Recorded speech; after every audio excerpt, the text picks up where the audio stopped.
here at Lake Ramapo in New Jersey, and man, it is kind of gorgeous here today. Beautiful sunny day here in November. I just wanted to continue our thought from the last episode where I was reading in Ephesians, where it says the next couple of verses in chapter 4. This is verse 7 through 10. It says, "But to each one of us grace has been given, as Christ apportioned it. This is why it says, when he ascended on high, he took many captives and gave gifts to his people." What does he ascended mean, except that he also descended to the lower earthly regions? He who descended is the very one who ascended higher than all the heavens, in order to fill the whole universe. So this continuation of the all thought, right? So like the universe is pretty big. And Paul's words here at the end of this passage, he is the very one who ascended higher than all the heavens in order to fill the whole universe. The universe is enormous. I'm not even sure there's a word that describes the size of our universe, and yet there are universes beyond our universes. So God is the God of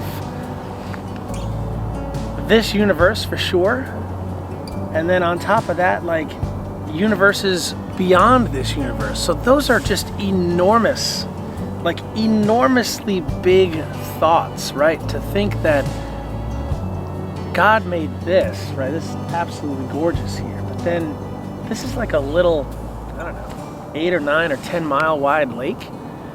And we've got universes that are in throughout the galaxies, and God is the God of all of those. So there's not really a word that describes that, but man, it's just an incredible thought. So beyond that, beyond anything that we could even comprehend, and yet God is bigger than that. He created the universe and the universes beyond the universe that we are in. Paul says that he ascended so that he could fill the whole universe. Which one? All of them. So the question beyond all of this is, if God is the God of this giant universe, like the universe inside of universes and galaxies and all these points that we've been making, why do we get so preoccupied with the tiny little world that we live in? I mean, like tiny compared to the rest of the universe.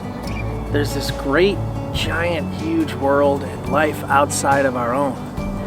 And God calls us to serve and to love and to be kind and compassionate. And yet we daily have this fear of stepping into the unspecified and the undecided.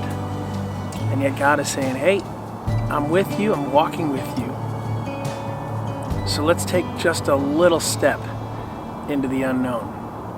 He calls us deep into the waters. And sometimes we are hanging out in ankle deep water. Sometimes we're in over our heads. And God is calling us into those places where we're in over our heads, so that faith can kick in and we can just continue to say, God, I lean on you. I lean on you.